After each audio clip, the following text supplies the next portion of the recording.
Hello दोस्त, welcome to my channel Jagdev classes.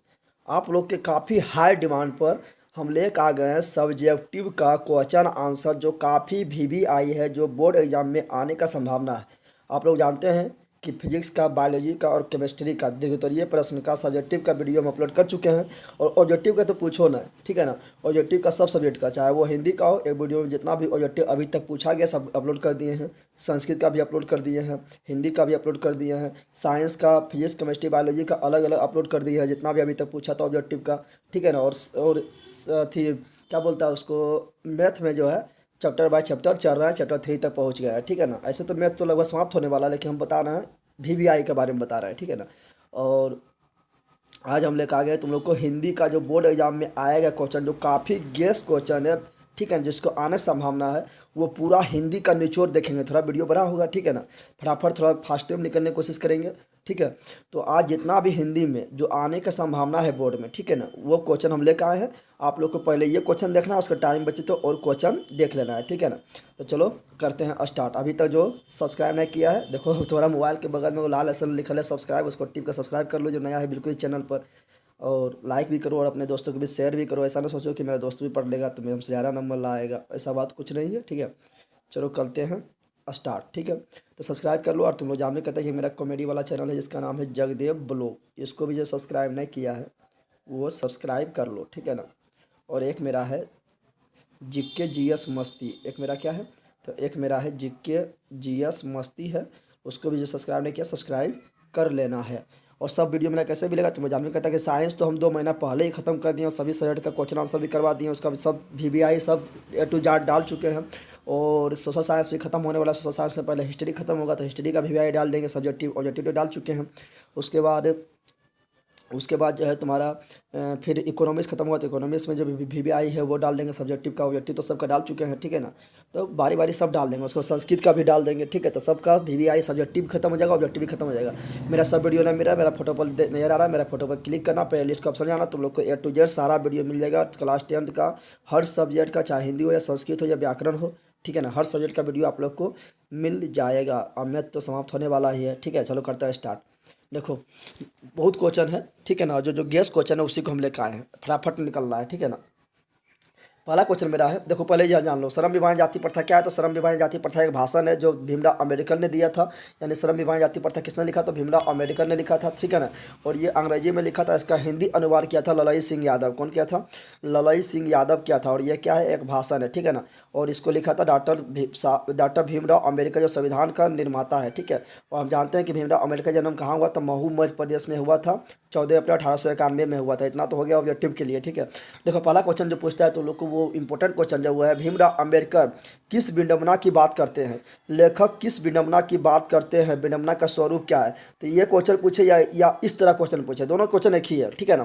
तो तुम लोग को लिखना है तो किस विडंबना की बात कर रहा था। तुम लोग श्रम विभाजन जाति प्रथा में पढ़ाए तो उसमें बताए थे कि लेखक जो है बता रहा थी जाति प्रथा के आधार पर जो श्रम का विभाजन किया गया इस विडंबना का बात करता है। ज़्यादा बड़ा नहीं लिखना है, 2 नंबर में आएगा तो 2 नंबर में आएगा तो ज़्यादा बड़ा नहीं लिखना है, 3 से 4 लाइन बस, ठीक है। ज़्यादा बड़ा नहीं, 2 नंबर में आएगा तो 3 से 4 लाइन। और यही तुम्हारा आ गया, मान लो 5 नंबर में आ गया, या 5 नंबर या में नंबर में आ गया तो उसको तो उसको लिखना है 5 से 6 या 6 7 साल, 6 से 7 लाइन लिखना, ज़्यादा नहीं लिखना, ठीक है ना।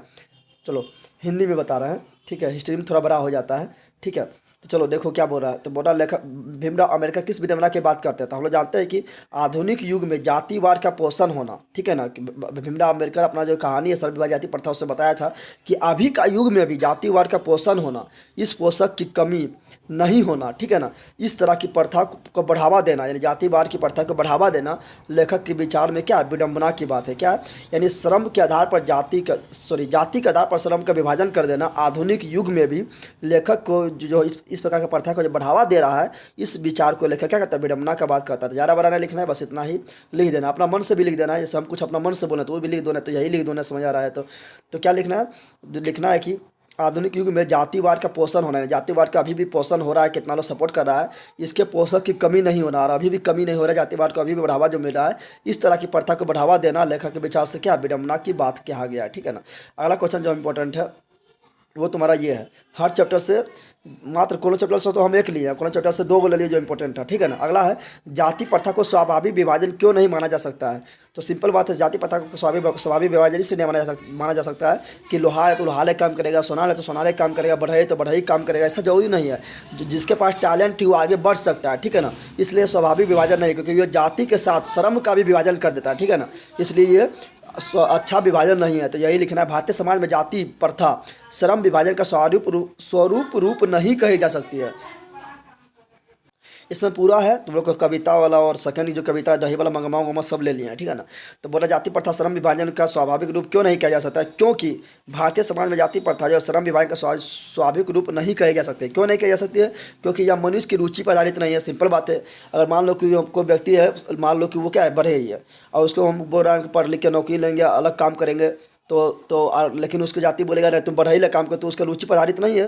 तो रुचि पर आधारित नहीं है। इसमें मनुष्य की क्या होता है, निजी क्षमता है, उसका जो पर्सनल है क्षमता जो है, जो उसको करने का, जैसे डॉक्टर बनने का, इंजीनियर बनने का या वकील बनने का जो क्षमता है वो दब जाता है, ठीक है ना। तो निजी क्षमता का विचार किए बिना उसकी पेशा निर्धारित कर दिया जाता है। इसमें उसका निजी क्षमता क्या कर सकता है उसका बिना विचार किए हुए, तुम बढ़ाइए तो बढ़ाई काम करो, लोहार तो लोहार काम करो, पंडित है तो कथा करवाओ, इस पर क्या होता है, बढ़ जाता है, जो अच्छा नहीं है, ठीक है ना। तो वही इसी बारे में लिखा गया कि जाति प्रथा को श्रम विभाजन के स्वाभाविक रूप क्यों नहीं किया जा सकता। तो यही कारण से, क्योंकि यह मनुष्य की रुचि पर आधारित नहीं होता है, और इससे मनुष्य की निजी क्षमता का विचार किए बिना उसकी पैसा निर्धारित कर दिया जाता है, जो अच्छा नहीं है, ठीक है ना।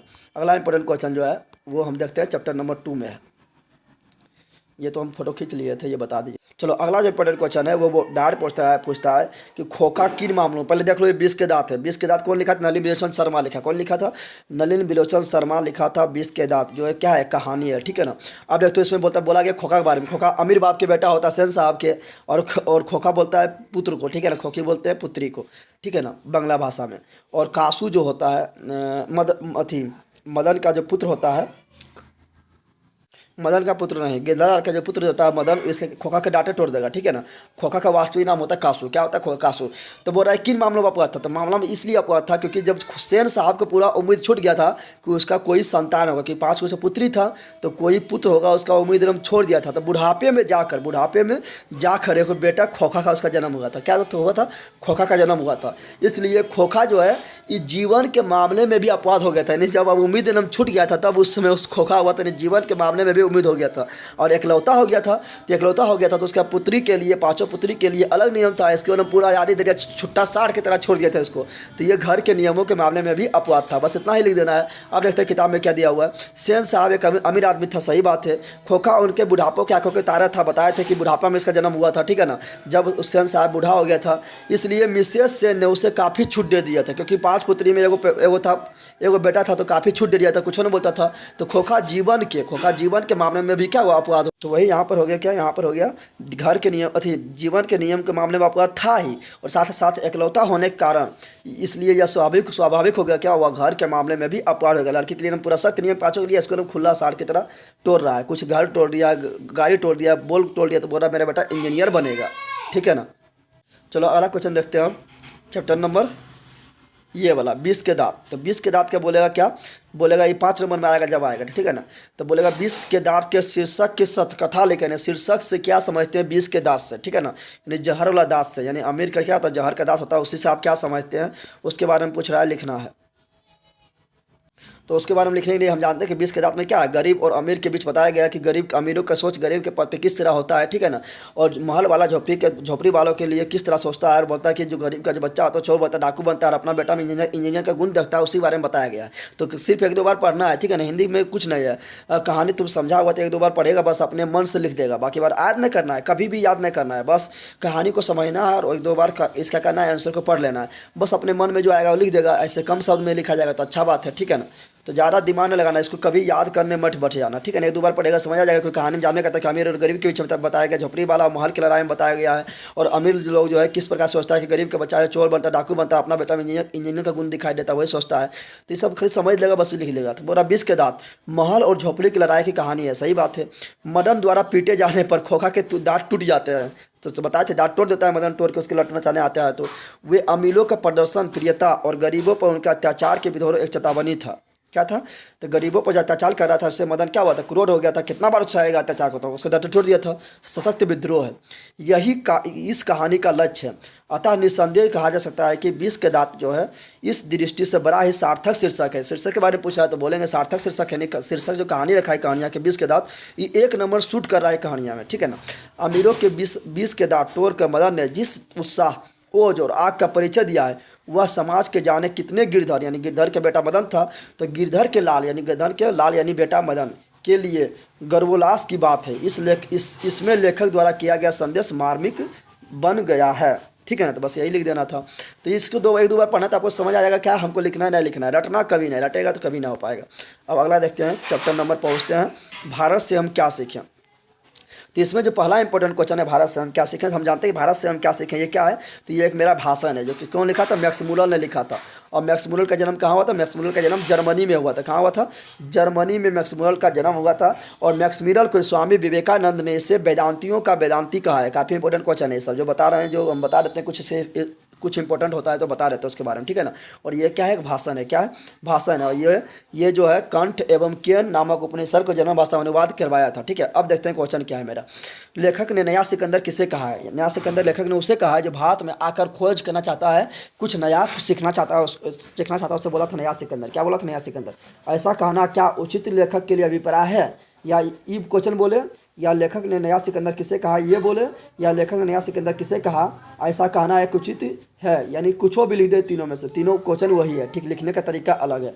अब बोला लेखक ने नया सिकंदर भारत को समझने, यानी भारत में जो आकर समझना चाहता है, जानना चाहता है, संपूर्ण लाभ प्राप्त करना हेतु भारत आने वाला नव आगंतुक यानी नवयुवक जो है, जो युवा है, अन्वेषक जो है, ठीक है, जो अन्वेषण करने आता है, खोज करने आता है, पर्यटक जो है जो घूमने आता है, अधिकारी लोग जो है, जो मतलब जब अंग्रेज अधिकारी था तो अंग्रेज जब गुलाम किया था भारत को, तो उसमें वहाँ के लोग अधिकारी लोग आता था, तो अधिकारी को कहा, यानी किसको कहा है, तो नव आगंतुक को, नया नया जो आने वाला उसको कहा, अन्वेषण यानी खोज करने वाला आ रहा है उसे कहा है, पर्यटन यानी जो पर्यटन के लिए भारत घूमने आ रहा है उसे कहा, अधिकारी को भी कहा है क्या तुम भारत की जो नया सिकंदर है, क्यों नया सिकंदर, क्योंकि भारत में जो है अभी भी बहुत चीज़ भारत में है, ठीक है ना, तुमको सीखने समझने के लिए भारत में अभी बहुत चीज़ है। उसी प्रकार आज भी भारतीयता को निकट से जानने का नवीन स्वप्नदर्शी को आज का सिकंदर कहना अतिशयोक्ति नहीं है, ठीक है ना। भारत को समझना, निकट से जानना जो है आज जो नया नया आ रहा है उसके लिए मतलब नया स्वप्नदर्शी नहीं है, ये कहना उचित है, यानी कोई अनुचित नहीं है, इसी के बारे में बोला है। तो एक दो बार बोलेगा तो अपने समझ आ जाएगा, ठीक है ना।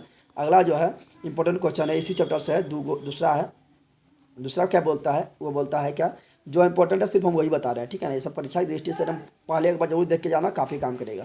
और ऑब्जेक्टिव तो सब बताइए दिए कि वीडियो में, तुम लोग मेरा फोटो पर क्लिक करो, लिखा रहा क्लास 10 का सभी सब्जेक्ट का वीवीआई ऑब्जेक्टिव उसमें जाना सब मिल जाएगा। लेखक की दृष्टि से सच्चे भारत के दर्शन कहाँ हो सकता है, और मोरा सर का भी इस पर सोल्यूशन दिया हुआ है। लेखक की दृष्टि से सच्चे भारत के दर्शन कहाँ हो सकता है, तो लेखक बताया था कि सच्चे भारत के दर्शन करना है तो शहर में नहीं मिलेगा, बम्बई चल जाओ, कलकत्ता चल जाओ, चेन्नई चल जाओ, बंगलोर चल जाओ, कहीं नहीं मिलेगा, शहर में नहीं। सच्चे भारत का दर्शन करना है तो कहाँ जाओ, तो ग्राम जीवन में जाओ, यानी गाँव में जाओ, ठीक है ना। तो वही लेखक की दृष्टि से सच्चे भारत के दर्शन भारतीय ग्रामीण जीवन में हो सकते हैं, क्योंकि वहीं पर तुमको खेत मिलेगा, खलिहान मिलेगा, मजदूर मिलेगा जो खेत से क्या करता है, अनाज को उत्पादन करता है, ठीक है ना। तो भारतीय ग्राम संस्कृति में सच्चा भारत निहित है, शहर में नहीं, ग्राम संस्कृति में, क्योंकि सच्चाई प्रेम करुणा सहयोग, ठीक है ना, ये सब कहाँ है, तो ग्राम में है। शहर में तो सब लोग बिजी है, कोई किसी पर ध्यान नहीं देता है, ये सब क्या है, तो भावना ग्रामीण में कूट कर भरा है। इसलिए लेखक ने कहा था कि सच्चे भारत का दर्शन कहाँ होता है, तो हो सकता है गाँव में, ठीक है ना। अगला इंपॉर्टेंट क्वेश्चन जो है, चलो वहाँ पहुँचते हैं। आप पहुँचते हैं नाखून क्यों बढ़ता है, इसमें इंपॉर्टेंट क्वेश्चन यानी चैप्टर नंबर 4 में नाखून क्यों बढ़ता है, ये मतलब लिखा गया हजारी प्रसाद द्विवेदी के द्वारा, जो एक ललित निबंध है। और नाखून क्यों बढ़ता है, ये क्वेश्चन जो है इसके सामने कौन लाया था, तो लाया था इसका बेटी ने पूछ दिया था क्वेश्चन, नाखून क्यों बढ़ता है, ठीक है ना। चलो अब देखते हैं क्वेश्चन क्या बोल रहा है। बोला नाखून क्यों बढ़ता है, मनुष्य बार बार नाखून क्यों काटता है, तो जहाँ हम जानते हैं कि मनुष्य कहता है कि अब हम जो है बहुत विकास कर गए हैं, ठीक है ना, हम पहले की तरह जो है पशु वाला आदमी ना है, ठीक है ना, हम बहुत विकास कर गए हैं। और सजने संवारने के लिए भी नाखून को मनुष्य क्या कहता है, काटता है, ठीक है ना। और अपना पशुता के गुण को छिपाने के लिए कि पशु वाला अब आदमी ना है, पहले मनुष्य क्या था, मानव था, एकदम नच्छे छोड़ के खा लेता था, लेकिन बोलता था अब हम नहीं रहे, अब थोड़ा हम विकास कर गए, ठीक है। तब समझते हैं मनुष्य निरंतर सब होने के लिए प्रयासरत है, सही बात है। मनुष्य धीरे धीरे अनुमानव सभी क्या रहा है, प्रयासरत हो रहा है, सब हो रहा है। अब इससे बच गया नाखून, जो बच गया बढ़ रहा है, क्या है, पशु का गुण है। प्रारंभिक काल में मानव एवं पशु एक समान था। नाखून अस्त्र थे, यानी पहले जो है गोला बंदूक, ठीक है ना, गोला बंदूक तलवार भाला ये सब नहीं आता था। नाखून में से नोच के खा जाता था, किसी को जीव जंतु को मारता था, नोच नोच के खाता था, ठीक है ना। तो नाखून क्या था? अस्त्र था। लेकिन जैसे जैसे मानवीय विकास की धारा अग्रसर होती है, मनुष्य पशु से भिन्न हो गया, पशु से भिन्न हो गया, पशु तो पशु ही रह गया, मनुष्य का अभिन्न हो गया। उसके अस्त्र शस्त्र आहार विहार और सभ्यता संस्कृति में निरंतरता नवीनता आई, यानी अस्त्र शस्त्र उसका बन गया, धीरे तलवार बना, भाला बना, अब गोला बंदूक परमाणु बम सब बन गया है, ठीक है ना। और निरंतरता आई है, नवीन आया, ठीक है ना। वह पुरानी जीवन शैली को परिवर्तन करता गया, यानी पुरानी जीवन शैली को हटाता गया, नया जीवन शैली को अपनाता गया, फटल जींस पहुंच गया है। जो नाखून अस्त्र थे वह अब सौंदर्य का रूप ले लिया, यानी संवारने का रूप ले लिया, ठीक है ना।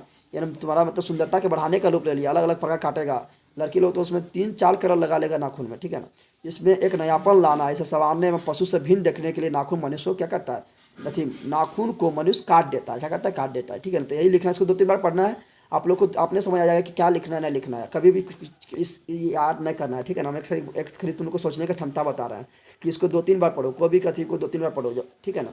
उसको कभी याद नहीं करना है, 2-3 बार पढ़ने के बाद तुमको अपने दिमाग में काम कर जाए कि क्या क्या लिखना है, आपने लिख देगा, ठीक है ना। और अच्छा राइटिंग लिख देगा, ठीक है। अगला है तुम लोग को क्या, बढ़ते नाखून द्वारा प्रकृति मनुष्य को क्या याद दिलाते थे? बढ़ते नाखून द्वारा प्रकृति जो मनुष्य को याद दिलाता है कि ये मनुष्य तुम ज़्यादा उछल कूद मत कर, ज़्यादा परमाणु बम न बना ले, ज़्यादा तुम अपने आप को एकदम सभ्य मत बोल, तुम वह आदमी है जो मतलब पहले जानवर की तरह था, ठीक है ना। ज़्यादा अपने आप को होशियार मत समझ, परमाणु बम अथी को बनाकर तुम वही आदमी जो पहले नाखून से नोचने से खाता था, ठीक है ना। उसी बारे में बताया गया। तो वही बोल रहा है यहाँ पर, प्राचीन काल में मनुष्य जंगली था, जानवर था, वह वनमानुष की तरह था। सही बात है, पहले वनमानुष था। उस समय वह अपने नाखून की सहायता से जीवन की रक्षा करता था। सही बात है, नाखून से जीवन की रक्षा करना है, उसी से चीर फाड़ के खाना है। आज नखधर मनुष्य आधुनिक हथियार पर भरोसा करने लगा, गोला बारूद परमाणु बम एटम बम, ठीक है ना, और चल पड़ा है। पर उसके नाखून अब भी बढ़ रहे हैं, नाखून अभी भी बढ़ रहा है, बता रहा है कि तुम वही पशु आदमी हो, ठीक है ना। बढ़ते नाखून द्वारा मनुष्य प्रकृति मनुष्य को याद दिलाती है कि तुम भीतर वाले अस्त्र से अब भी वंचित नहीं हुआ हो, यानी अभी भी वंचित ना हुआ है, ठीक है ना। तुम्हारा नाखून वही तुमको याद दिला रहा है कि तुम पशु से ही मनुष्य बना है।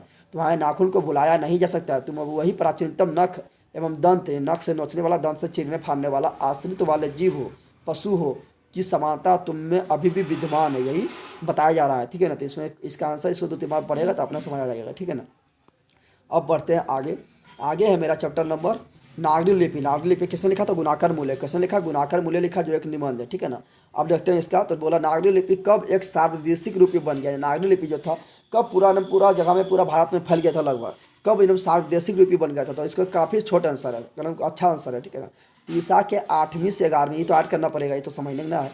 ईसा से 8वीं से 11वीं सदी में, ठीक है ना, नागरी लिपि पूरे देश में व्याप्त थी, यानी पूरा देश में फैल गया। जब पूरा फैल गया तो उसको बोलते हैं सार्वदेशिक, क्या बोलते हैं? अतः उस समय यह लिपि सार्वदेशिक हो गया। तो कोई दम इसमें नहीं था। अगला जो है इंपॉर्टेंट क्वेश्चन है वो जस्ट इसके नीचे वाला है, इंपॉर्टेंट है। क्या है?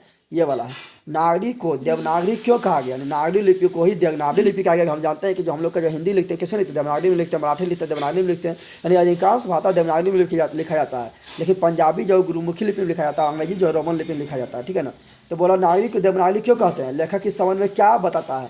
तो देखो कहाँ गया, देखो यहाँ पर नागरी लिपि क्या, नागरी नाम की उत्पत्ति, इसके अर्थ के बारे में विद्वान में बड़ा मतभेद है। कोई कहता है यहाँ से उत्पत्ति हुआ, तो क्या बोलता है वहाँ से उत्पत्ति हुआ। तो देखो आगे क्या बोलता है। एक मत के अनुसार गुजरात के नगर ब्राह्मण, गुजरात के जो नगर के ब्राह्मण ने पहले नागरी लिपि का इस्तेमाल किया था। नगर ब्राह्मण ने क्या था, उसको नाम लिख दिया नागरी लिपि।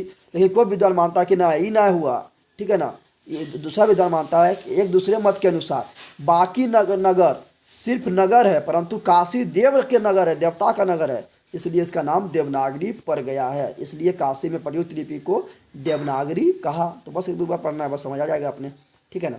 अगला बार अगर ये क्वेश्चन आ गया क्या, देवनागरी लिपि को अक्षर में स्थिरता क्यों आ गया? तो इसलिए आ गया क्योंकि अब जो है प्रिंटिंग हो गया, ठीक है, छपने वाला हो गया, फटाफट छाप देता है, इसलिए अस्थिरता आ गया, ठीक है ना। अब देखते हैं अगला क्वेश्चन जो इंपॉर्टेंट है वो क्या है। जो इंपॉर्टेंट है खाली वही बता रहा है। अगला आ गया बहादुर। तुम लोग जानते हैं कि बहादुर किसने लिखा? तो बहादुर किसने लिखा जल्दी बता दो। अमरकांत ने लिखा। किसने लिखा? अमरकांत ने लिखा। बहादुर क्या है? तो बहादुर एक कहानी है, ठीक है ना। और बहादुर जो है अपने घर छोड़ के क्यों भाग जाता है? क्योंकि उसका जो माँ का जो होता है प्यारा सा जो भैंस होता है, उसको बहादुर एक बार थोड़ा डंगा देता है। तो माँ को लगता है कि मेरा भैंसिया को बहुते मारा है। तो माँ ये उसको दुगना मारता है उसको, बहादुर को। तो क्या होता है? तो बहादुर के दिन में माँ से क्या होता है, प्रेम उठ जाता है, वो बाहर को छोड़ के 1, 2, 3 हो जाता है। अगला क्वेश्चन जो मेरा है ये वाला, तो हम समझाने के लिए बता दिए। यहाँ पर किन कारणों से बहादुर ने एक दिन लेखक का घर छोड़ दिया। अब लेखक के घर आया काम करने के लिए, ठीक है ना, तो किन कारण से लेखक के घर छोड़ दिया। तो लेखक घर में जो है क्या, तो पहले तो उसको मतलब लेखक का जो थी पुत्र था उस पर तरह तरह का जुर्म करता था, कहीं कहीं पीट भी देता था। और एक बार क्या हुआ था, उसको चोरी का इल्ज़ाम लगा दिया था, जिससे कारण चोरी का इल्ज़ाम लगाया। तो यहाँ तो सही है, लेकिन कभी भी लेखक उसको नहीं डांटा था, बहादुर को कभी भी नहीं डांटा था, लेकिन एक बार लेखक ने भी उसको डांट दिया था, जिससे कारण कि वो बहादुर के दिल में काफ़ी ठेस पहुँचा और 1 2 3 हो गया घर छोड़कर, ठीक है ना। तो वही यहाँ बोल रहा है, क्या क्या बोल रहा है देखो। तो बोल रहा है क्या क्वेश्चन में कि लेखक के घर में प्रारंभ में बहादुर को रखा गया था, अच्छा से रखा गया था। कुछ समय पश्चात पत्नी एवं पुत्र दोनों उसकी पिटाई कर दी। पत्नी जल्दी ना पीटता था, लेकिन अब पुत्र पीटता था, लेकिन पत्नी भी पीट दिया, ठीक है ना। और लेखक ने भी उसे ताना मारना लगा। लेखक कभी ताना नहीं मारता था, लेकिन लास्ट में उसके लेखक ने भी ताना मारने लगा। और इसमें एक चीज़ और जोड़ देना है, और उसका रिश्तेदार जो था वो भी उस पर चोरी का इल्ज़ाम लगा दिया था, चोरी का इल्ज़ाम लगा दिया था। इसलिए बार बार प्रताड़ित होने पर, मार खाने पर एक दिन अचानक उसके हाथ से सिर गिर टूट कर जाने के बाद डर कर भाग गया, ठीक है ना। इस सब नहीं लिखना है, सिर गिर कर टूट जाने नहीं लिखना है। तो प्रताड़ित होने, मार खाने से वो अचानक एक दिन घर छोड़ के भाग गया, बस इतना लिखना है। अगला क्वेश्चन जो इम्पोर्टेंट है वो है क्या, देखते हैं। अगला है परंपरा का मूल्यांकन से है, चैप्टर नंबर 7 से है, ठीक है ना। परंपरा का मूल्यांकन किसने लिखा था, यह लिखा रामविलास शर्मा लिखा। किसने लिखा, रामविलास शर्मा, याद रखना। परंपरा का मूल्यांकन रामविलास शर्मा, जो एक निबंध है, ठीक है ना। देखते हैं परंपरा का मूल्यांकन क्या है। तो परंपरा का ज्ञान किनके लिए सबसे ज़्यादा आवश्यक है और क्यों। देखो इसे जो बता रहे हैं काफ़ी बार पूछा गया और 2021 में अभी आने की संभावना बहुत ज़्यादा है, इसलिए हम बता रहे हैं। तुम लोग इसको 1 2 बार देखना, सब समझ आ जाएगा, ठीक है ना, कोई दिक्कत ना होगा। तो परंपरा का ज्ञान किनके लिए, चैप्टर थोड़ा बड़ा होगा, कोई दिक्कत नहीं, क्योंकि इसमें हम पूरा जो है हम कविता लिए हैं, ठीक है ना। उसके बाद सेकेंड हिंदी वाला मगम्मा, ठीक है ना, दही वाला मगम्मा लिए हैं, झाटे विश्वास लिए हैं, धरती कब तक घूमेगी सब लिए हैं, इससे लंबा होगा। अभी तो सब्सक्राइब नहीं किया, सब्सक्राइब करो, लाइक थोड़ा कर दो, ठीक है ना, शेयर भी करो, क्योंकि तुम लोग को इतना जो कॉन्टेंट दे रहे हैं उसके हिसाब से मेरा सब्सक्राइब बहुत कम है। तुम लोग सपोर्ट तो नहीं करते, तो पता चल गया है, कुछ लोग सपोर्ट करता है, तो ध्यान दे। परंपरा का ज्ञान किनके लिए सबसे ज़्यादा आवश्यक है और क्यों। तो देखो परंपरा का ज्ञान उसके लिए सबसे ज़्यादा आवश्यक है, परंपरा का ज्ञान जो लोग साहित्य में युग परिवर्तन करना चाहता है, साहित्य बोलो तो लेखक उखक में, लेखनी में युग परिवर्तन करना चाहता है, जो युग परिवर्तन करना चाहता है, क्रांतिकारी साहित्य रचना चाहता है, ऐसा रचना लिखें कि क्रांतिकारी एकदम आ जाए, ठीक है ना। तो क्रांतिकारी रचना लिखना चाहता है, उनके लिए साहित्य के परंपरा का ज्ञान आवश्यक है। क्या है, तो बोला किसके लिए आवश्यक है, उनके लिए आवश्यक है। और क्यों आवश्यक है, तो क्यों बताएंगे। क्योंकि साहित्य की परंपरा से प्रगतिशील आलोचना का ज्ञान होता है, प्रगतिशील होगा। कैसा आलोचना, तो प्रगतिशील आलोचना, ऐसा आलोचना करो जिससे प्रगतिशील भी हो, ठीक है ना, नुकसान ना हो, जिससे साहित्य की धारा को मोड़कर नए प्रगतिशील साहित्य का निर्माण किया जा सकता है। इसको तुम लोग आज नहीं करना है, एक दो बार पढ़ेगा तो अपने दिमाग में आ जाएगा, ओ इसलिए आवश्यक है, ठीक है ना। अगला जो इंपॉर्टेंट क्वेश्चन है वो देखते हैं। अगला इंपॉर्टेंट क्वेश्चन है जीत जीत मैं निरखत हूँ, जिसके जो क्या है, जीत जीत मैं निरखत हूँ, ये क्या है, तो साक्षात्कार है, यानी एक इंटरव्यू है, ठीक है ना। किसका है, तो पंडित बिरजू महाराज के द्वारा लिखा गया है, ठीक है ना। तो इसमें जो इंपॉर्टेंट क्वेश्चन है वो देखो क्या है। पंडित बिरजू महाराज क्या खेलता है, तो हम जानते हैं पंडित बिरजू महाराज क्या है, तो नर्तक है, डांस करता है। कौन डांस करता है, तो कत्थक डांस करता है, याद रखना। कत्थक जो उत्तर भारत का फेमस डांस है, खासकर यूपी का, ठीक है ना। अब बोला पंडित बिरजू महाराज के गुरु कौन थे, उनका संक्षिप्त परिचय देता हम जानते हैं कि पंडित बिरजू महाराज जो है अपना गुरु अपना बाबूजी को मानते थे, ठीक है ना, क्योंकि उसको बाबूजी नाटक सिखाते थे, तो अपने बाबूजी के मानते थे, ठीक है ना। और अब उनका बाबूजी का संक्षिप्त परिचय देना है, तो वे अच्छे स्वभाव के थे। क्या था, उसके बाबूजी अच्छे स्वभाव के थे, वे अपने दुख को व्यतीत नहीं करते थे, यानी सबके साथ बोलना चाहते कि हमें इतना दुख है, इतना पीड़ा हो पाए, जैसा नहीं करता था। दुख आएगा तो पूरा बोल रहा हमारे साथ ये हो पाए, वो हो पाए, सुख होगा तो पूरा अलग अलग मजा लेगा। तो सुख और दुख में किसी से बोलता ही नहीं था, बोला था दुख मेरा है तो हम झेलेंगे, ठीक है ना। उन्हें कला से बेहद प्रेम था, कला से बेहद प्रेम था। कौन कला से, तो नाटक कला से, ठीक है ना। जब बिरजू महाराज 9.5 साल के थे, तो उसी समय बाबूजी का क्या होगा, मृत्यु हो गया। यानी परीक्षा दे रहे हैं बाबूजी का, तो उसका जो 9.5 साल का था बिरजू महाराज, डायरेक्ट क्वेश्चन में पूछता है कि बिरजू महाराज कितने साल का था, तो उसके पिताजी का मृत्यु हो गया, तो 9.5 साल का। और महाराज को तालीम, यानी जो बिरजू महाराज को तालीम जो मिला वो बाबूजी से ही मिला था, इसलिए पंडित बिरजू महाराज अपना गुरु अपने बाबूजी को मानते थे, ठीक है ना। अगला इंपॉर्टेंट क्वेश्चन 3 नंबर जस्ट नीचे वाला था, तो साथ ले लिए। बिरजू महाराज अपना सबसे बड़ा जज अपनी माँ को क्यों मानते थे, ठीक है ना। यह क्वेश्चन पूछेगा, बिरजू महाराज अपना सबसे बड़ा जज किसे मानते थे, कुछ भी बोल सकता है। तो अपना माँ को मानता था, गुरु बाबूजी को और जज माँ को। तो बिरजू महाराज अपना सबसे बड़ा जज अपनी माँ को मानते थे। जब वे नाचते थे तो अम्मा देखती थी, अम्मा देखता था हाँ सही नाच रहा है, और जहाँ कुछ मिस्टेक होता था अम्मा बताता था हाँ देखो यहाँ तुम्हारा मिस्टेक है, यहाँ सुधार करो। इसलिए जज के काम करता था, ठीक है ना। तब वे अम्मा से अपनी कमी या अच्छाई के बारे में पूछता था। उसने बाबूजी से तुलना करके उसमें निखार लाने का काम किया था। नहीं, बाबूजी से बताता तुम्हारा बाबूजी देखो यहाँ इस तरह करता था, तुम इस तरह करो, तो उसमें निखार लाया था, जज के काम किया था माँ, ठीक है ना। तो इसमें क्या है, थोड़ा अपना है क्या, ये 2 बार पढ़ेगा बस हो गया। अगला इंपॉर्टेंट क्वेश्चन देखते हैं। अभी जो है इंपॉर्टेंट क्वेश्चन वो है अभिन्यो से, और अभिन्यो का लेखक कौन है, तो अभिन्यो का लेखक है अशोक वाजपेयी। कौन है, अशोक वाजपेयी है, ठीक है ना। और इससे ज़्यादा ऑब्जेक्टिव बनता है। डायरेक्ट पूछेगा अभिन्यो कहाँ है, तो अभिन्यो फ्रांस में है, ठीक है ना। अभिन्यो में प्रत्येक वर्ष क्या होता है, तो एक रंगारंग समारोह होता है, धार्मिक समारोह होता है, ठीक है ना। प्रत्येक वर्ष कब और कैसा समारोह हुआ करता है, ये पूछे, या पीछे अभिन्यो क्या है और कहाँ अवस्थित है, हर वर्ष अभिन्यो में कब और कैसा समारोह हुआ करता था, ये बोले या ये बोले, दोनों एक है। अभिन्यो जो है फ्रांस में है, ठीक है ना। कौन नदी किनारे, रोन नदी किनारे है, ठीक है ना। और यहाँ पर रंगारंग कार्यक्रम होता है। तो देखो क्या बोल रहा है, अभिन्यो क्या है, तो अभिन्यो मध्ययुगीन ईसाई मठ है। क्या है, मध्ययुगीन ईसाई का मठ है, ठीक है ना। फ्रांस ईसाई का देश है, ईसाई मठ है। यह दक्षिणी फ्रांस में अवस्थित है। कहाँ है, तो फ्रांस के दक्षिण में अवस्थित है, ठीक है ना। अभिन्यो फ्रांस का एक प्रमुख कला केंद्र है। क्या है, कला का केंद्र है। कैसा केंद्र है, तो फ्रांस का एक प्रमुख कला का केंद्र है, ठीक है ना। तो वही बोल रहा है कि ये कहाँ अवस्थित है बता दिए, और क्या है बता दिए हैं। हर वर्ष अभिन्यो में कैसा समारोह होता था, तो देखो यहाँ बोल रहा है, यहाँ गर्मियों में फ्रांस और यूरोप का एक अत्यंत प्रसिद्ध और लोकप्रिय रंग समारोह प्रतिवर्ष होता है। तो अभिन्यो का है फ्रांस में, कौन नदी किनारे, रोन नदी किनारे। कैसा है, क्या है, तो एक ईसाई, ये मध्ययुगीन ईसाई मठ है। क्या होता है, तो यहाँ पर एक रंगारंग समारोह होता है, प्रतिवर्ष होता है, ठीक है ना। तो याद रखना। अगला इंपॉर्टेंट क्वेश्चन है वो मेरा क्या है, तो अगला है मछली से। तुम लोग जानते हैं कि मछली के लेखक कौन है, तो विनोद कुमार शुक्र है। कौन है, विनोद कुमार शुक्र है। जो एक कहानी है इसमें संतु के बारे में बताया गया है, ठीक है ना। उसका पिता होता है और इसमें वो दीदी होता है, ठीक है ना। इसी बारे में बताया गया है कि एक मध्यवर्गीय परिवार की कहानी बताया गया है इसमें, ठीक है ना। इसमें बोला गया कि संतु मछली लेकर क्यों भागा था। संतु जब उसका पिताजी है 3 मछली लेकर आया था, ठीक है ना। जब मछली लेकर आया था उसके पिताजी, तो संतु को सोचा था कि मछली को हम पालेंगे, इसलिए मछली को पालने के लिए क्या किया था, मछली को लेकर भाग गया कुआं में डालने के लिए। तो संतु मछली लेकर कुएं में डालने के लिए भागा ताकि मछली जिंदा होकर बड़ी हो जाए और उसे हम पाल सकें, ठीक है ना। तो बस ये तो काफ़ी ईजी क्वेश्चन था। कहाँ भाग गया रे, ईजी चक्कर में भाग गया, ठीक है ना। तो मेरा हो गया। अब मेरा है अगला क्वेश्चन कि मछली और दीदी में क्या समानता दिखलाई पड़ी, स्पष्ट करें। तो देखो मछली और दीदी में क्या समानता दिखलाई पड़ी, तो वो बता रहा है। तो देखो यहाँ पर लिखना है, दीदी और मछली में समानता बताया, लेखक बताया था कि आर्मी के चंगुल में आकर मछली कटने को विवश थी। पानी के अभाव में अंगोछा में लुटी मछली लहरा रहे थे, फड़फड़ा रहे थे, ठीक है ना। उसी वक्त दीदी जो है ना कमरा में जाकर करवट लिए, यानी बीमार पड़ गया था, ठीक है ना। तो करवट लिए पहनी हुई साड़ी सर तक ओढ़कर मछली की तरह क्या कर रहा था, ये भी फड़फड़ा रहा था, यानी सिसक सिसक कर रो रही थी। क्या कर रहे थे, सिसक सिसक कर। जिस प्रकार मछली पानी के अभाव में तड़फड़ा रही थी या कटने के लिए विवश थी, ठीक है ना, तो छपड़ा रही थी, उसी प्रकार दीदी जो है रूम के कमरा में करवट लिए साड़ी पहर ओढ़ के सिसक सिसक कर रो रही थी, ठीक है ना। और हिचकी लेती ही दीदी का पूरा शरीर सिहर उठता था, यानी थरथरा उठता था, जिस तरह मछली का सिहर रहा था, ठीक है ना। तो यही समानता था, ठीक है ना। दीदी का सिहरना एवं मछली का लहलहाना, दीदी का पूरा शरीर का सिहरना यानी थरथराना, और मछली का भी छटपटाना यानी लहरना, दोनों में समानता दिखलाई पड़ी, ठीक है ना। बस यही हो गया। अगला इंपॉर्टेंट क्वेश्चन जो मेरा है वो मेरा है इससे है, क्या बोलता है उसको, नौबत खाने में इबादत। नौबत खाने में इबादत से है, ठीक है ना। नौबत खाने में इबादत का लेखक है यतीन्द्र मिश्र, और इस कहानी में जो नायक है यानी जो प्रमुख पात्र है वो कौन है, तो वो है शहनाई वादक बिस्मिल्लाह खां, जिसको भारत रत्न से भी सम्मानित किया गया था, ठीक। उसी बारे में कहानी लिखा गया, ठीक है ना। तो बोला डुमराव की माता, तो डुमराव की माता क्यों है, क्योंकि यहाँ पर शहनाई वादक बिस्मिल्लाह खां का संबंध है, ठीक है ना।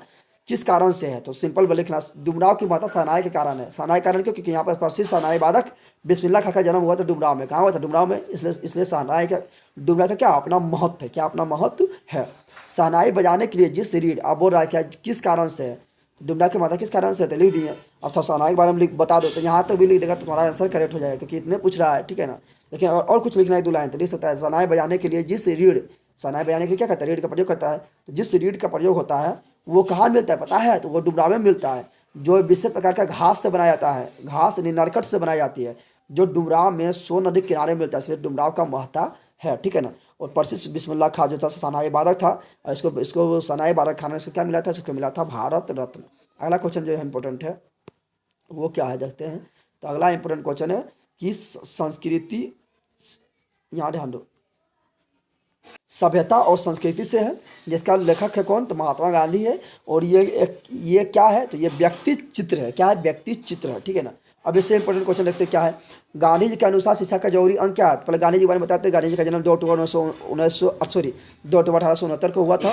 कहाँ हुआ था? पोरबंदर गुजरात में हुआ था। और गांधी जी दक्षिण अफ्रीका से 1915 में लौटा था, ठीक है ना। कब लौटा था? 1915 में सदा के लिए भारत लौट गया था। 9 जनवरी 1915 किसी 9 जनवरी को मनाते हैं क्या? तो 9 जनवरी को मनाते हैं हम प्रवासी भारतीय दिवस। अब देखते हैं अगला क्वेश्चन। गांधी जी के अनुसार शिक्षा का जरूरी अंग क्या होना चाहिए? तो गांधी जी बोलता था कि शिक्षा वैसा हो कि खाली नौकरी न लगाए।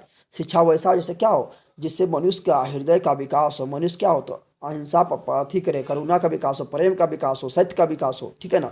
तो उससे महात्मा गांधी जो है अच्छा शिक्षा करता था जिससे हृदय का विकास हो, ठीक है ना। यानी गांधी जी के अनुसार शिक्षा का जरूरी अंग यह होना चाहिए कि बालक में किसका विकास हो? तो जीवन संग्राम का विकास हो, प्रेम का विकास हो, घृणा को, सत्य से असत्य को, ठीक है ना। यहाँ बोल रहा है क्या, थोड़ा यहाँ ध्यान देना है। बोल रहा है प्रेम से घृणा को, ठीक है ना। यानी घृणा जहाँ पर प्रेम आ जाए, सत्य से असत्य को, यानी असत्य के जहाँ पर सत्य आए, ठीक है ना। कष्ट सहन में हिंसा को आसानी के साथ जितना सीखे, ठीक है ना। यानी जो है कष्ट जब भी हो तो हिंसा से नहीं जीतो, अहिंसा से जीतो, ठीक है ना। यानी गांधी जी जो है हृदय की शिक्षा से अच्छा शिक्षा मानता था जिसमें क्या हो? प्रेम हो, सत्य हो, ठीक है ना, और जीवन संग्राम हो। उससे गांधी जी ने अच्छा शिक्षा कहा था। तो क्या बोला था? जब अंग पूछेगा तो क्या बोलना है? गांधी जी के अनुसार बढ़िया शिक्षा का अंग क्या है? तो अंग है जीवन संग्राम में प्रेम एक अंग हो गया, एक सत्य अंग हो गया, ठीक है ना, और एक अहिंसा अंग हो गया। तीन के बारे में लिख देना है। और बढ़िया शिक्षा बोलेगा किससे कहा? तो बढ़िया शिक्षा महात्मा गांधी ने किससे कहा? तो अहिंसक प्रतिरोध, यानी अहिंसक प्रतिरोध, यानी अहिंसा से करना है, हिंसा कभी नहीं करना है, ठीक है ना। तो अहिंसक प्रतिरोध को एवं हृदय की शिक्षा को गांधी जी ने बढ़िया शिक्षा कहा था। कुछ हम अलग बता दिए, वो भी लिख देना है, ठीक है ना। अगला इंपॉर्टेंट क्वेश्चन क्या है? अगला इंपॉर्टेंट क्वेश्चन है, अगला यहाँ पर शिक्षा का ध्येय गांधी जी क्या मानते थे और क्यों? तो लिखना शिक्षा का ध्येय जो गांधी जी चरित्र निर्माण, यानी वैसा शिक्षा हो जिससे क्या हो? आदमी का चरित्र का निर्माण हो, यानी प्रेम का विकास हो, सत्य का विकास हो, अहिंसा का विकास हो, जीवन संग्राम का विकास हो, यानी चरित्र का निर्माण हो, चरित्र का निर्माण हो। उनके विचार से शिक्षा के माध्यम से मनुष्य में साहस आए, बल आए, सदाचार आए, प्रेम आए, सत्य आए, अहिंसा आए, गुणों का विकास होना, जिससे क्या हो? चरित्र निर्माण में सामाजिक उत्थान स्वयं हो। जब ये सब होगा तो क्या होगा? चरित्र निर्माण होगा, समाज का उत्थान अपने आप होगा। साहसी और सदाचारी व्यक्तियों के हाथों में समाज का संगठन का काम आसानी से जा सकता है। जब इस तरह समाज में आदमी आएगा तो उसको समाज से कमान, यानी मुखिया है तो मुखिया अगर इस तरह रहेगा तो उसको कमान सौंप देंगे। इसलिए गांधी जी इस तरह की शिक्षा को अच्छा मानता था, ध्येय मानता था, ठीक है ना। अगला इंपॉर्टेंट क्वेश्चन है क्या है? अगला है, अब आगे हम दोहा में, कहाँ आगे? दोहा में, ठीक है ना। तो दोहा में पहले है क्या? पहले दोहा में है राम नाम बिरथु बनी,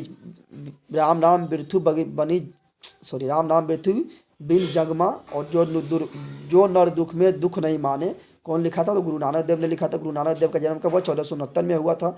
और महात्मा गांधी का जन्म 1869 में, इसका जन्म 1469 में पाकिस्तान के तलवंडी में हुआ था, जिसको नाना खाना साहब के नाम से भी जानते हैं, ठीक है ना। और ये सिख का प्रथम गुरु था। और सिख का जो 10वां गुरु था वो कौन था? तो वो था गुरु गोविंद सिंह था, जिसका जन्म पटना साहिब यानी पटना सिटी में हुआ था, ठीक है ना। इतना याद रखना है। अब देखते हैं क्या गुरु की कृपा से किस युक्ति का पहचान होती है? तो बोल रहा है गुरु की कृपा से जो है, यानी गुरु तुमको बताएगा किसका प्राप्त होगा। तो ये हम बता रहे गुरु नानक के अनुसार बता रहे हैं, ठीक है ना। तो गुरु नानक ने बोला था कि गुरु की कृपा से जो है ना, वो कभी कभी कहते हैं कि ब्रह्मा से साक्षात्कार करने हेतु लोभ, मोह, ईर्ष्या, द्वेष, निंदा आदि से दूर होना आवश्यक है। अरे तुमको दूर कौन करेगा? दूर होने के उपाय कौन बताएगा? तो बताएगा गुरु। कौन बताएगा? ब्रह्मा की सानिध्य के लिए सांसारिक विषयों से रहित होना आवश्यक है। ब्रह्मा की प्राप्ति इसी युक्ति की पहचान गुरु की कृपा से हो पाती है। तुम लोग थोड़ा इतना एक डिटेल में लिखना है। तुम लोग को लिखना है कि गुरु की कृपा से किस युक्ति की पहचान होती है? तो लिखना है गुरु की कृपा से ब्रह्मा की प्राप्ति की युक्ति की पहचान होती है, ठीक है ना। क्या लिखना है? गुरु की कृपा से ब्रह्मा प्राप्ति की युक्ति की पहचान होती है। गुरु ही हमें बताती है कि किस प्रकार ब्रह्मा को प्राप्ति करने के लिए हमें लोभ, मोह, ईर्ष्या, द्वेष, निंदा को त्याग कर सांसारिक मोह माया से हमको आगे निकल जाना है, जिससे हम ब्रह्मा की प्राप्ति हो सके। बस इस तरह लिख देना, समझ के लिखना है, कोई बड़ा बात ना होगा। अगला बोला वाणी कब विष का समान होता है? तो बोल रहा है गुरु नानक देव बोला था कि राम नाम के बिना वाणी जो है विष का समान हो जाता है, यानी वाणी तुम्हारा जहर हो जाएगा। कौन? राम नाम के बिना, ठीक है ना। यानी राम नाम जपते रहो, ठीक है। जिस वाणी से राम नाम का उच्चारण नहीं होता है, अर्थात भगवान नाम के बिना वाणी जो है विष का समान हो जाता है। अच्छा का भरोसा लिख देगा, ठीक है ना। अगला क्वेश्चन मेरा है, गुरु नानक की दृष्टि से ब्रह्मा का निवास कहाँ है? तो गुरु नानक देव बोला था कि ब्रह्मा यानी ईश्वर उसी में निवास करेगा जिसमें जो क्या है, सांसारिक माया, मोह, लोभ, काम क्रोध लोभ ईर्ष्या से क्या ऊपर उठ गया, और सांसारिक मोह माया से आगे निकल गया, उसको क्या होता है, ब्रह्मा का निवास होता है। कौन बोला था? गुरु नानक देव। तो वही जो प्राणी सांसारिक विषयों की अस्तित्व से रहित है, जो मान अपमान से परे, हर्ष शोक दोनों से दूर है, उन प्राणियों के में ब्रह्मा का निवास बताया गया है। तुम लोग को बोलना है कि जो प्राणी सांसारिक माया मोह से आगे निकल गया, अर्थात काम क्रोध लोभ मोह हर्ष शोक, ठीक है ना, से से अछूता हो, यानी नहीं छूता हो, यानी उस सबसे आगे निकल गया, वैसे प्राणियों में निश्चित ही ब्रह्मा के निवास करता है। कौन बताया? गुरु नानक देव बताया था। अगला क्वेश्चन मेरा क्या है, इसको हम डाल देंगे अपना टेलीग्राम चैनल पर, ठीक है ना, जो हम बता रहे हैं इसको हम डाल देंगे अपना टेलीग्राम चैनल पर, जगदेव क्लासेस। टेलीग्राम चैनल का भी नाम मेरा जगदेव क्लासेज है, ठीक है ना। टेलीग्राम पर तुम लोग जाओ, टेलीग्राम डाउनलोड करना, वहाँ पर लिखना जगदेव क्लासेज, मेरा चैनल आ जाएगा, उस पर हम डाल देंगे ये PDF, ठीक है ना। अगला मेरा क्वेश्चन क्या है, अगला इंपोर्टेंट क्वेश्चन है, रसखान ने कवि ने माली मालिन किन्हें कहा, और ये लिया गया है क्या, प्रेमघन अथी, और ये जो लिखा गया है, ये लिखा गया रसखान के द्वारा लिखा गया है। किसके द्वारा लिखा गया? रसखान के द्वारा लिखा गया। तो रसखान बोले या कवि बोले, नामे बोले डाले, उससे कोई दिक्कत नहीं। कवि ने माली मालिन किन्हें कहा और क्यों कहा, या रसखान ने माली मालिन किन्हें कहा और क्यों कहा। तो एक ही क्वेश्चन होगा, तो लिखना है कि कवि ने माली कृष्ण को और मालिन राधा को कहा है, क्यों। अब देखिए यहाँ पर माली और मालिन में डायरेक्ट क्वेश्चन पूछता है, एक नंबरिया क्वेश्चन पूछता है, ऑब्जेक्टिव पूछता है कि माली और मालिन में कौन समास है, तो इसमें द्विंद समास है, जिसमें बीचम आएगा, ऐसे आएगा, चिन्ह में आएगा, उससे समझना द्विंद समास है। तुम लोग को व्याकरण जब पढ़ाते हैं, हिंदी व्याकरण, तो वहाँ समाज पढ़ा दिया, सब कुछ पढ़ा रही है हिंदी व्याकरण में, कुछ बचा हुआ तो जल्दी पढ़ा देंगे, ठीक है, तुम लोग जाके देख सकते हो। तो कवि ने माली मालिन कृष्ण और राधा को कहा है, और क्यों कहा, क्योंकि कवि राधा कृष्ण के प्रेममय युगल को प्रेम भरे नेत्र से देखा है, यानी उसका प्रेम को रसखान जो है देखा है, ठीक है ना। जिस प्रकार जो है प्रेम को वाटिका मानते हैं, उस प्रेम वाटिका के माली मालिनी किस राधा को, यहाँ पर देखो, यहाँ थोड़ा समझ तुमको ना आता होगा, कवि ने बोला था जिस प्रकार जो है वाटिका में, ठीक है ना, वाटिका में माली मालिन पुष्प को रक्षा प्रदान करता है, ठीक है ना, और उससे कृपा से उसमें तरह तरह के प्रेम का फूल खिलता है, उसी प्रकार राधा कृष्ण के कारण क्या हुआ, प्रेम का फूल खिला है, ठीक है ना। इसलिए कवि ने माली मालिन को राधा एवं कृष्ण को माली एवं मालिन कहा था। अगला क्वेश्चन मेरा क्या है, कृष्ण को चोर क्यों कहा गया, ये भी क्वेश्चन पूछेगा तो ये भी लिख देगा। कृष्ण को चोर इसलिए कहा गया कि जिस प्रकार जो है चोर सामान को चोरी नहीं कर लेता है, उस प्रकार जो है कृष्ण जो है ना, सब गोपियों के दिल में, गोपियों के साथ साथ राधा और जितना भी वृंदावन के कन्या थी, सबके दिलों में राज करती थी, उसका दिल को जीत लेता था, यानी दिल को चुरा लेता था, ठीक है ना। इसलिए कृष्ण को क्या कहा गया, चोर एवं चित्त चोर कहा गया, ठीक है ना, यानी मन को मुग्ध कर लेता था, मनमोहक रूप था, ठीक है ना। अगला क्वेश्चन मेरा क्या है, अगला है ये वाला है, स्वदेशी, जिसका लेखक है प्रेमघन, स्वदेशी नहीं है ये मेरा है मोहम्मद आश्विनीहु ले बरसो, जिसका लेखक है घनानंद। क्या है, घनानंद। और घनानंद ने अपना कविता में कहा है, क्या कहा है, परजन किसे कहा था, बादल को। बोला था जिस प्रकार बादल जो है अपना देह को धारण करता है और लोगों के लिए काम करता है, पर जन दूसरे के लिए, पर मतलब दूसरा के लिए काम करता है, दूसरा के लिए पानी बरस कर दूसरा को लाभ पहुंचाता है, दूसरा के लिए देह धारण करता है, ठीक है ना। तो बोले कवि ने परजन किसे कहा था, कवि ने घनानंद ने अपने कविता ने मोहम्मद आश्विनी ले वर्षों में बादलों को परजन कहा है। क्यों कहा है कि बादल जो है परहित के लिए, दूसरा के हित के लिए, दूसरा के लाभ के लिए अपना देह धारण करता है और बरस जाता है, ठीक है ना, और अपने अमृत स्वरूप जल से सूखे धरती को सरस बनाता है, यानी उसको प्यास बुझाता है, इसलिए कवि ने परजन बादल को कहा है, ठीक है ना। अगला यही क्वेश्चन बोल रहा है, परजन के लिए देह धारण कौन करता है, तो बादल करता है। आसपास कीजिए तो फिर यही लिख देना है, क्वेश्चन में यही लिख देना है, तो फिर वही हो जाएगा आंसर, ठीक है। तो कुछ बोलेगा तो वही लिख देना है, क्योंकि दोनों सेम था। अगला है स्वदेशी, और स्वदेशी के जो लेखक है वो कौन है, प्रेमघन। कौन है, प्रेमघन है, ठीक है ना। इससे स्वदेशी के बारे में बताया गया, नेता के बारे में पढ़ा किया गया कि नेता लोग जो है अभी मतलब अपना देश के बढ़ावा नहीं देकर पहनेगा, जीन्स पहनेगा, ठीक है ना, ठीक है ना। तो वही बताया गया, और किस प्रकार जो है भारत के लोग जो अंग्रेजी बोलने में अपना आसान समझता है और हिंदी बोलने में किस प्रकार जो शर्म महसूस करता है, उसी के बारे में जो प्रेमघन बताया है, ठीक है ना। तो यहाँ बोला नेताओं के बारे में कविवर प्रेमघन ने क्या कहा, तो नेताओं के बारे में कवि के क्या राय है, कुछ हो बोले तो वही लिखना है। क्या लिखना है, आज देश के नेता, देश के मार्गदर्शक भी स्वदेशी वेशभूषा और बोल चाल से परहेज करता है, स्वदेशी वेशभूषा अपनाने में परहेज करता है, शर्म महसूस करता है, बोल चाल में परहेज महसूस करता है, इंग्लिश बोलेगा ठह ठह करके, ठीक है ना। अपने देश की सभ्यता संस्कृति को बढ़ावा देने के बजाय वो पाश्चात्य संस्कृति यानी यूरोप का जो संस्कृति है, यानी इंग्लिश बोलना है, एकदम थोड़ा एकदम पूरा एकदम अपना आपको एकदम पूरा एकदम जीन्स अथी उथी में रहना, कोट उट पहनना, वही बोल रहा है। पश्चात सभ्यता एवं स्वयं से प्रभावित दिखते हैं, तो नेता के बारे में ये बताया गया, ठीक है ना। अगला इंपॉर्टेंट क्वेश्चन है जो जस्ट एकदम नीचे है, वो इंपॉर्टेंट है। कवि को भारत में भारतीयता क्यों नहीं दिखाई पड़ती? इसलिए नहीं दिखाई देती क्योंकि यहाँ पर जो है सबको हिंदी बोलने में नहीं, अपना भाषा बोलने में शर्म लगता है, अंग्रेजी बोलने में एकदम पूरा एकदम शांत होकर समझता है, ठीक है ना। अपना वेशभूषा अपनाने में सबको शर्म महसूस होता है, और विदेशी वेशभूषा अपनाने में सबको एकदम एकदम गर्व महसूस होता है, इसलिए कवि को भारत में भारतीयता दिखाई नहीं देता है। तो वही बोल रहा है, कवि को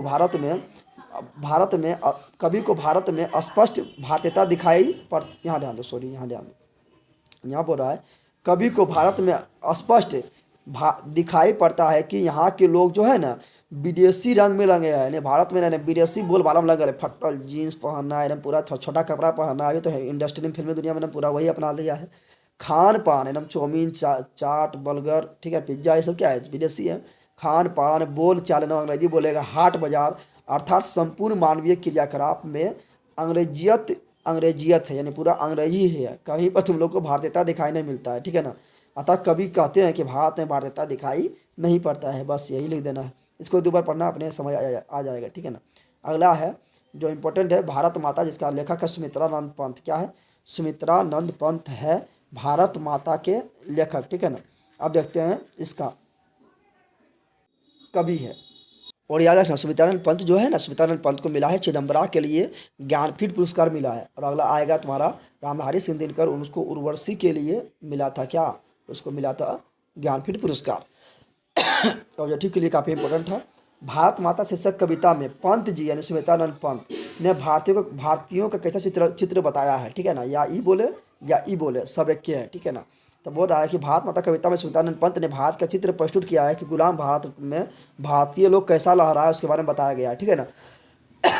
बताया गया है क्या कि प्रस्तुत कविता में कवि ने दर्शाया है कि परतंत्र भारत यानी गुलाम भारत की स्थिति काफ़ी दयनीय हो गई है। परतंत्र भारतवासियों नंगे बदन है, उसको जो पहनने के लिए अच्छा सारा कपड़ा ना मिल पा रहा है, पूरा नंगा है, पूरा गरीब है, भूखा रह रहा है, ठीक है ना। यहाँ की 30 करोड़ जनता, उसमें 30 करोड़ जनता था, 30 करोड़ जनता जो है अंग्रेज के द्वारा शोषित है, पीड़ित है, मूड है, और सब है, यानी सब न हो पा रहा है। और शिक्षित है, यानी उसको अच्छा शिक्षा नहीं मिल रहा है, निर्धन है, ठीक है ना, वृक्षों के नीचे निवास करने वाली थी, यानी उसको अच्छा घर नहीं मिल रहा है। इसके बारे में चित्र प्रस्तुत किया है, ठीक है ना। कौन? सुमित्रानंद पंत। अगला जो क्वेश्चन है वो क्या है, याद रखना। सुमित्रानंद पंत का जन्म कहाँ हुआ? कसौनी में हुआ था। कसौनी कहाँ है? तो हरमोला में है। हरमोला कहाँ है? तो उत्तराखंड में है। 1980 में जन्म हुआ था, ठीक है ना। अगला क्वेश्चन जो मेरा है वो इंपॉर्टेंट क्वेश्चन है, जनतंत्र का जन्म। ये काफ़ी इंपॉर्टेंट है क्योंकि ये रामधारी सिंह दिनकर जो है ये काफ़ी खतरनाक कवि है, ठीक है ना। इसका जो मतलब कविता रहता है वो काफ़ी ना जोश भर देने वाला रहता है, ठीक है ना। और ये क्या है, बिहारी, इसलिए काफ़ी इंपॉर्टेंट है। इसका जन्म कहाँ हुआ था? तो बेगूसराय में हुआ था, सिमरिया घाट में इसका जन्म हुआ था, ठीक है ना। और जनतंत्र का जन्म लिखा था। इसको जो है उर्वशी के लिए ज्ञानपीठ पुरस्कार मिला था, जो साहित्य के क्षेत्र में सबसे बड़ा पुरस्कार है, ठीक है ना। अगला क्वेश्चन बोला कवि, और इसको जो है थी क्या बोलते हैं, इसको साहित्य पुरस्कार भी मिल गया, साहित्य पुरस्कार भी मिला है। वो मिला था इसको मिला था अथी के लिए मिला था, क्या बोलता है उसको, संस्कृत के 4 अध्याय के लिए मिला था, ठीक है ना। अगला क्वेश्चन है मेरा क्या, कवि की दृष्टि में आज की देवता कौन है? तो कवि बोलता था कि आज की देवता जो है ना मंदिर मस्जिद में नहीं मिलेगा या गिरजाघर में नहीं मिलेगा। आज की जो देवता है वो है किसान मेला है, मजदूर जो है, जो ना पूरा खेत में काम कर रहा है और पूरा देश के लिए अनाज उत्पादन कर रहा है, मजदूर काम कर रहा है वो, ठीक है ना। सिपाही है, ये सब क्या है जो बॉर्डर पर है, उस समय क्या है, देवता है, क्या है, देवता है। और वो कहाँ मिलेगा? तो वही बोल रहा है कि कवि ने भारतीय, तुम लोग को न पढ़ा रहेगा तो बोलेगा वो देवता कौन है? तो देवता कौन है? देवता है लिख देगा तुम राम भगवान है, कृष्ण भगवान है। कहाँ मिलेगा? तो तुम लोग लिख देगा मंदिर में मिलेगा तो तुमको लड्डू मिल जाएगा, ठीक है ना। तो कवि ने भारतीय प्रजा यानी भारत की जो प्रजा है, लोग है, ठीक है ना, जो खून पसीना बहाकर, सब लोग ना जो खून पसीना बहाकर देश हित का कार्य करता है, जिसके बल पर देश में सुख संपदा स्थापित होता है, जैसे किसान, मजदूर, जो स्वयं आहूत होकर यानी स्वयं जो है ना पूरा तप कर, ठीक है ना, दूसरे को सुखी बनाता है, उन्हें आज का देवता कहा गया है। और एक क्वेश्चन इसमें और पूछा गया है, कहाँ मिलेगा? तो बोलना है ये खेत में काम करते हुए, ठीक है ना, गली उली में सड़क उड़क पर काम करते हुए मिलता है, ठीक है ना, ये लिख देना है। अगला इंपॉर्टेंट जो है क्वेश्चन वो क्या है देखते हैं। अगला इंपॉर्टेंट क्वेश्चन है हिरोशिमा से। हिरोशिमा का लेखक जो है वो सच्चिदानंद हीरानंद वासयान अज्ञ, याद रखना तुम लोग को, खाली अज्ञ है, ठीक है ना, ठीक है ना। या इसको शॉर्टकट में बोलेंगे सो हुई वासयान अज्ञ, ठीक है ना।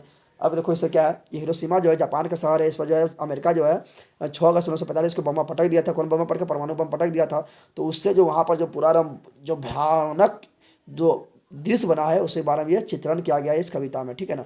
तो बोला हिरोशिमा में मनुष्य के साथी के रूप में क्या है, मनुष्य के जो है पूर्व के रूप में क्या है, तो वहाँ पर मनुष्य के पूर्व रूप में कुछ नहीं बचा है, पूरा न जल के राख हो गया, खाली उसको हड्डी। देखें यहाँ पर बोल रहा है आज भी हिरोशिमा में मनुष्य के साक्षी के रूप में जो है अर्थात परमाणु के रूप में, जो बम्मा गिरा था फटा था उसका परमाणु के रूप में क्या मिलता है, तो जहाँ तहाँ जले हुए पत्थर मिलता है। बम्मा से पत्थरों जल गया, समझो इतना भयानक होता है परमाणु बम की। दीवार पड़ी हुई है, ठीक है ना, यहाँ तक कि पत्थरों पर टूटी फूटी सड़कों पर, ठीक है ना, पत्थरों पर जो है यहाँ तक पत्थरों पर जो है टूटी फूटी सड़कों पर है, ठीक है ना, घरों की दीवार पर लाश के निशाने छाया के निशान में साक्षी मिलता है। तो ये दुआ पढ़ेगा समझ आ जाएगा, ठीक है ना।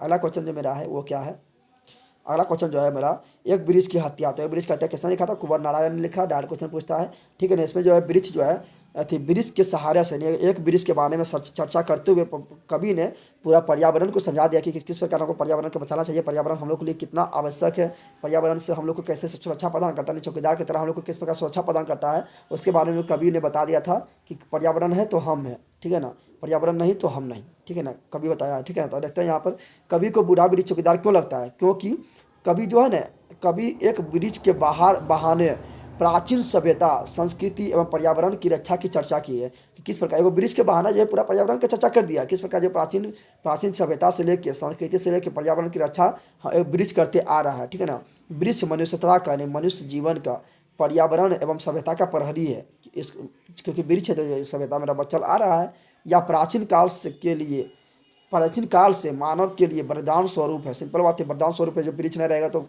क्या होगा, तो ऑक्सीजन नहीं मिलेगा, तो ऑक्सीजन नहीं मिलेगा तो क्या होगा, मरिए जाएंगे। तो वरदान स्वरूप है, इसका पोषक है और रक्षक है। रक्षक कौन करता है, चौकीदार करता है। इसलिए कवि को क्या लगता है, बुरा ब्रिज चौकीदार लगता है। और चौकीदार लगने के कारण और है एक है क्या कि इसका जो बूढ़ा ब्रिज जो है इसके जो मतलब शरीर पर जो है इसका जो मतलब तना पर जो है जो मतलब जो पपड़ी लग जाता है, पपड़िया लग जाता है, वो झुर्रीदार कोट की तरह लग रहा है, वर्दी की तरह लग रहा है, ठीक है ना।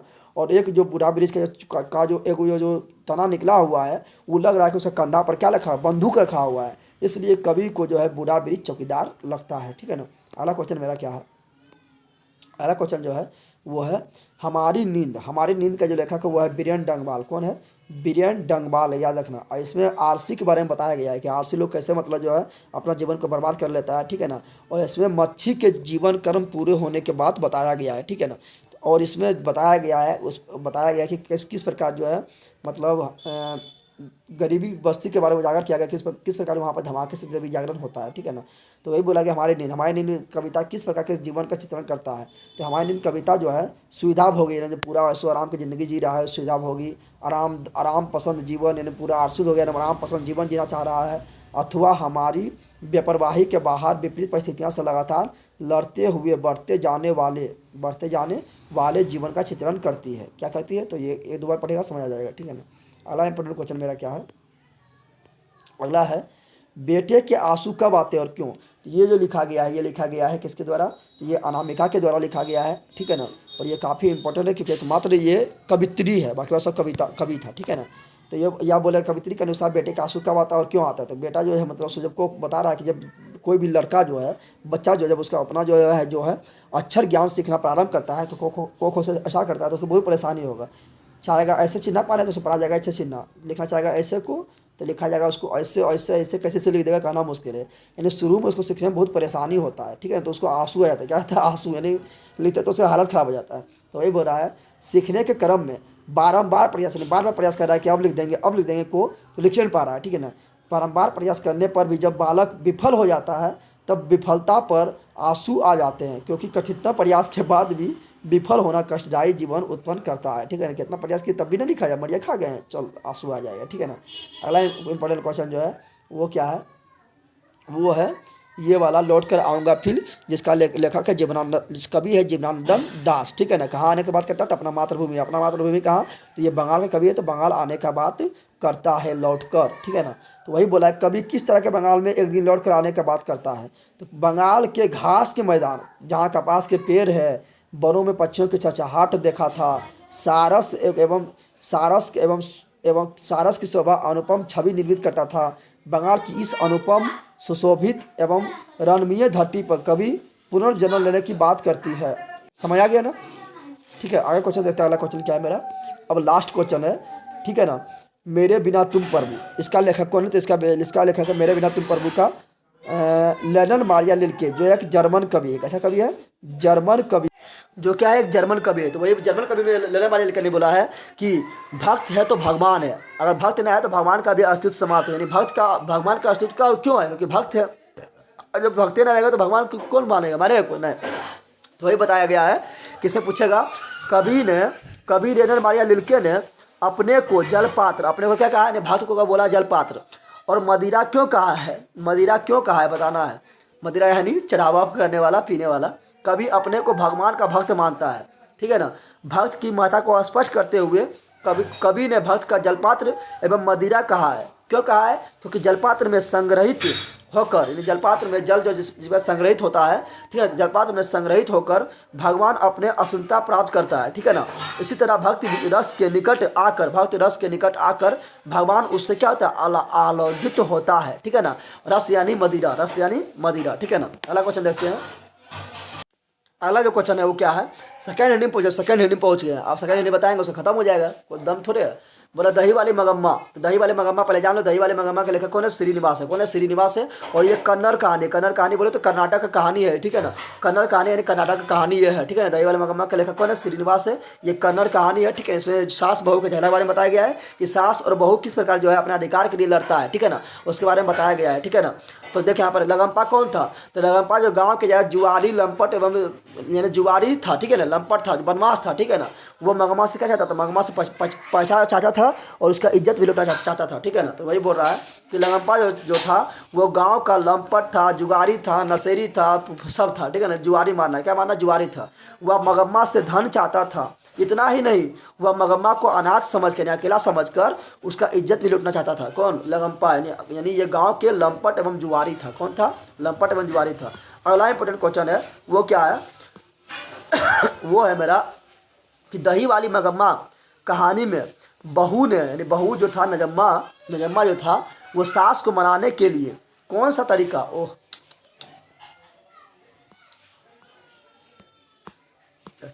भाग गया, हाँ, वो जो है सास को मनाने के लिए कौन सा तरीका अपनाया, या बहू ने सास को मनाने के लिए कौन सा तरीका अपनाया, डायरेक्ट पूछ देगा।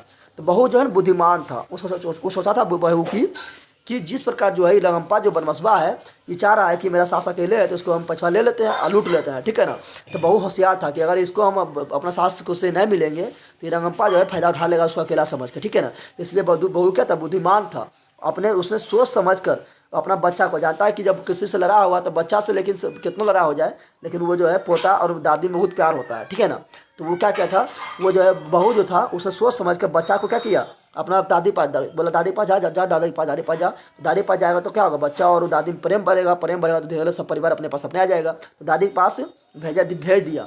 बच्चा जब दादी के साथ बाजार जाने को मचल रहा था तो बेटा बहू ने उसे समझाया, अपनी गलती भी स्वीकारा कि गलती हो गया, हमें मतलब इस तरह अलग होकर नहीं रहना चाहिए, स्वीकार लिया गलती, और उन्हें भी उन्हें स्वीकार की। पोता ही समझौता का जरिया बन गया। कौन बना? पोता ही समझौता का जरिया बना। पहले पोता उसके पास पहुंचा, धीरे धीरे क्या हुआ, सब एक दूसरे के नज़दीक आ गया, जो बहू की योजना थी, ठीक है ना। अगला इंपोर्टेंट क्वेश्चन क्या है? वो है ढाटे विश्वास। तो ढाटे विश्वास का लेखक कौन है? इसका जो लेखक है वो है सात कोरी होता। ढाटे विश्वास के लेखक सात कोरी होता।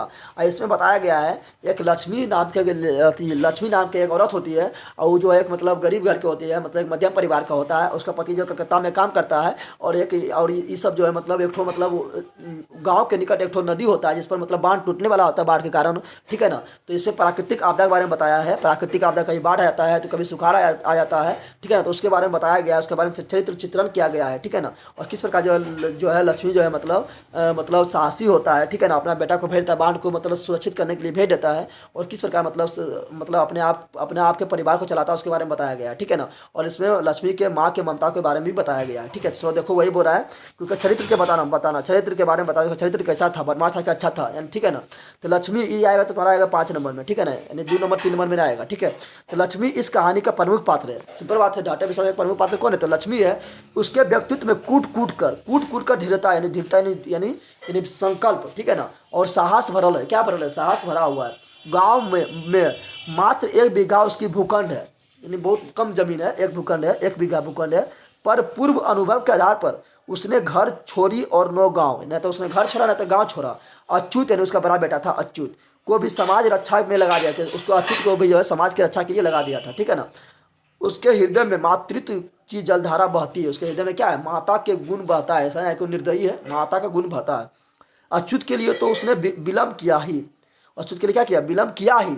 मूर्छा से जागने पर एक मुर्दे बच्चे ने, मूर्छा जब जागा था, जब गांव में पूरा बाढ़ आ गया था, पूरा बह गया था, तो जब वो लक्ष्मी मूर्छा हो गया था, तो जब वो जगा था देखा था कि बच्चा जो है मतलब मरा हुआ है, लेकिन उसको भी क्या छाती से लगा लिया था, ठीक है ना। इस प्रकार लक्ष्मी के व्यक्तित्व में नारी सुलभ मातृत्व के साथ साथ धीरता और साहस का अच्छा मिश्रण है। इसको रटना थोड़ा, एक दो बार पढ़ेगा तो तुम लोग का दिमाग अपने काम करेगा कि क्या हो, हाँ तो कैसा था, तो उसमें मातृत्व का गुण भरा हुआ था, वो साहसी था, धीरता था, समाज सेवी था, अपने समय आ जाएगा, ठीक है ना। अगला क्वेश्चन मेरा क्या है इंपॉर्टेंट, वो देखते हैं। अगला है मंगू वाला, क्या है, माँ। माँ कहानी का लेखक है ईश्वर पेटरीकर। कौन है, ईश्वर पेटरीकर है। और ये क्या क्या है, तो ये गुजराती कहानी है। इसमें मंगू के बारे में बताया कि मंगू जो होता है ना, मंगू जो होता है ये क्या होता है, थोड़ा पागल होता है, ठीक है ना। इसका दिमाग थोड़ा मतलब थोड़ा करेक्ट होता है, मतलब ठीक है, पागल ऐसा करता है और सबसे छोटा पुत्री होता है, ठीक है ना। इसके बारे में बताया कि माँ का मतलब, माँ के जो है मतलब, जो मतलब माँ का प्यार बताया गया कि मंगू के प्रति कैसा होता है, और परिवारजन का प्यार मतलब किस प्रकार उसको पागल समझने लगता है, लेकिन माँ अपने बेटे को कभी पागल नहीं समझता है, ठीक है ना। और इसको अस्पताल में भर्ती करने पर क्या बोलता है माँ, उसके बारे में बताया गया इसमें, ठीक है ना। चलो देखते हैं, तो बोला गया है इसमें। चलो अगला क्वेश्चन जो मेरा है वो क्या है, ये क्वेश्चन देखो, तो माँ मंगू को अस्पताल में क्यों नहीं भर्ती भर्ती करना चाहता चाहता था, ठीक है ना। क्योंकि अस्पताल में जो अच्छा देखभाल ना होता था, माँ समझता था कि अस्पताल में जिस प्रकार मतलब गौशाला में गाय जानवर को नहीं कर देता, उसी प्रकार मतलब मेरा बेटी को कर देगा, उस क्योंकि उसका देख चुका था, ठीक है ना, इसलिए। तो मंगू को उसकी माँ अस्पताल में भर्ती क्यों करना नहीं चाहता था, ये बोले यही बोले, दोनों सेम है। तो माँ समझती थी कि मैं माँ होकर सेवा नहीं कर सकती है, तो ये हॉस्पिटल वाला खाक सेवा करेगा, ठीक है ना। यानी तो अस्पताल में वालों क्या क्या परी है, उसको क्या टेंशन है कि सेवा करेगा कि नहीं करेगा, ठीक है ना। अपंग जानवर की गौशाला में भर्ती कर अपने जैसा ही यह कहा जाएगा, नहीं जिस प्रकार मतलब गौशाला में जानवर था उसी प्रकार यहाँ पर छोड़ देगा, इसको कौन देखभाल करेगा, ठीक है ना। उसे कौन प्यार से खिलाएगा, कौन टट्टी पेशाब कराएगा, क्योंकि ये पागल था, सो तो कुछ तो अपने कर नहीं सकता था, पूरा मतलब नासमझ था, ठीक है ना। गीला बिछावन कौन बदलेगा, ठीक है ना। इसलिए और कौन साथ में सुलाएगा, ठीक है ना। ये सब सोचकर क्या किया था, उसका माँ जो था, मंगू का जो माँ था, इन बातों को सोचती हुई वह अपने शरीर से उत्पन्न पुत्री को अस्पताल में भर्ती कराना नहीं चाहता था। एक दो बार पढ़ेगा, सो रटना थोड़े, पढ़ेगा तो अपने समझ आएगा क्यों नहीं कराना चाहता था, कोई भी जानता है। अगला इंपॉर्टेंट क्वेश्चन है वो क्या है, अगला है मेरा है, माँ मंगू को अस्पताल में क्यों नहीं भर्ती करना चाहता था, विचार करें। तो वही तो हो गया जो ये बताए थे, वही क्वेश्चन है, ये दोबारा हो गया था, ठीक है ना। अगला क्वेश्चन है मेरा, वो है मेरा कि मंगू के प्रति माँ और परिवार के अन्य सदस्यों के व्यवहार में फर्क क्या है।